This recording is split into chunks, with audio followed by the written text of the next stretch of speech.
Pernahkah kalian membayangkan apa yang bersembunyi di kedalaman lautan yang paling gelap? Sebuah dunia sunyi yang tidak tersentuh sinar matahari, menyimpan rahasia yang jauh lebih besar dari imajinasi kita. Selama berabad-abad, para pelaut menceritakan kisah tentang monster laut raksasa, makhluk dengan tentakel kuat yang mampu menenggelamkan kapal terbesar sekalipun. Mereka menyebutnya Kraken. Apa yang dulunya dianggap sekadar dongeng pengantar tidur, kini mulai menunjukkan wujud aslinya. Apakah Kraken benar-benar ada? Mari kita selami misteri ini bersama-sama. Legenda Kraken pertama kali tercatat dalam cerita rakyat Skandinavia, terutama di Norwegia dan Islandia sekitar abad ke-13.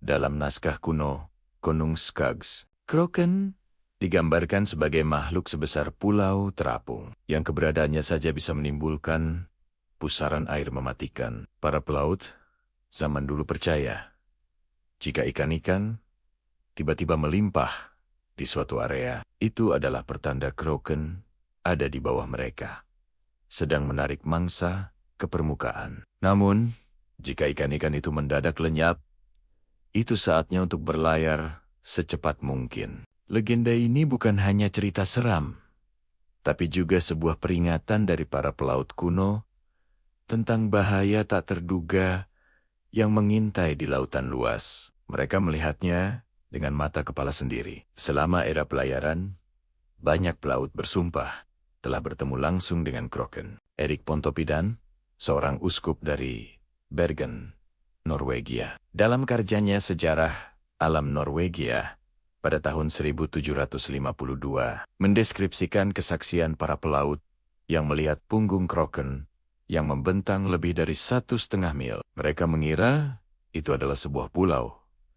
Bahkan, ada yang mencoba mendarat di atasnya. Sebelum pulau itu bergerak dan menenggelamkan mereka, kesaksian ini diceritakan dari generasi ke generasi, memperkuat citra Kraken sebagai penguasa lautan yang tak terkalahkan. Apakah mereka semua hanya berhalusinasi?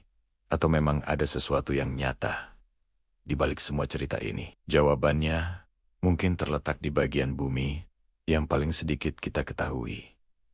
Laut dalam. Lebih dari 80% lautan kita belum pernah dijelajahi manusia. Di kedalaman ribuan meter, tekanan air bisa menghancurkan kapal selam biasa, dan kegelapan abadi menyelimuti segalanya.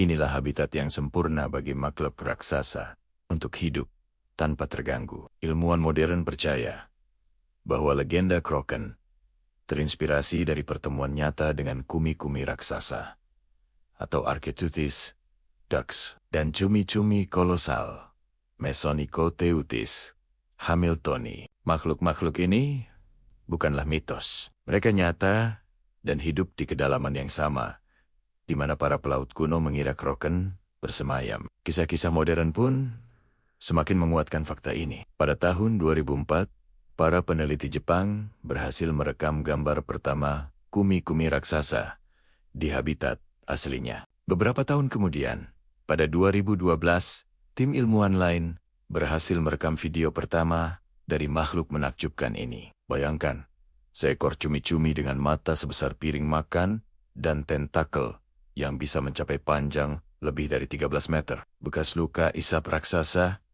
yang sering ditemukan di tubuh paus sperma adalah bukti nyata pertarungan epik antara dua titan lautan ini. Paus sperma adalah satu-satunya predator alami cumi-cumi raksasa, dan pertempuran mereka di kegelapan laut dalam adalah pemandangan yang hanya bisa kita bayangkan. Disinilah sains dan legenda bertemu. Apa yang dulu disebut Kraken oleh para pelaut yang ketakutan, kini kita kenal sebagai kumi-kumi raksasa dan cumi-cumi kolosal. Ukuran mereka yang luar biasa, tentakel mereka yang kuat, dan sifat mereka yang misterius sangat cocok dengan deskripsi Kraken dalam legenda. Para ilmuwan tidak lagi menertawakan cerita-cerita kuno itu. Sebaliknya, mereka menggunakannya sebagai petunjuk, sebagai peta historis untuk memahami di mana dan bagaimana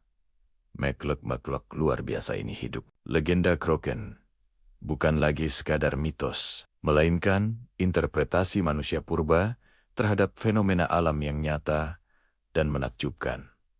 Namun, apakah misteri ini sudah berakhir? Tentu saja tidak. Setiap kali kita menemukan bangkai kumi-kumi raksasa yang terdampar di pantai, kita hanya melihat sebagian kecil dari cerita. Berapa ukuran terbesar yang bisa mereka capai? Adakah spesies lain yang lebih besar, yang belum pernah kita lihat, masih bersembunyi di palung terdalam? Lautan masih menyimpan begitu banyak rahasia. Mungkin saja, Kraken dalam legenda adalah gambaran gabungan dari berbagai jenis cephalopoda raksasa yang berbeda. Atau mungkin ada sesuatu yang lebih besar lagi di luar sana. Sesuatu yang masih menunggu untuk ditemukan. Dari monster mitologi yang menakutkan, Kraken telah bertransformasi menjadi simbol keajaiban dan misteri dunia bawah laut. Ia mengingatkan kita bahwa di planet ini masih banyak hal yang belum kita ketahui. Setiap penemuan baru di laut dalam membuka lembaran baru dalam buku pengetahuan kita, membuktikan bahwa kenyataan terkadang bisa lebih aneh dan lebih menakjubkan daripada fiksi. Jadi, lain kali kalian menatap lautan yang luas, ingatlah bahwa di bawah permukaan yang tenang itu, ada dunia lain yang penuh dengan monster nyata yang terus memicu imajinasi dan rasa ingin tahu kita. Terima kasih sudah menonton sampai akhir. Apa pendapat kalian? Apakah cumi-cumi raksasa adalah Kraken yang sesungguhnya? Atau masih ada misteri yang lebih besar? Tuliskan komentar kalian di bawah ya. Jangan lupa untuk like, share, dan subscribe channel ini agar tidak ketinggalan video-video menarik lainnya. Sampai jumpa di petualangan berikutnya.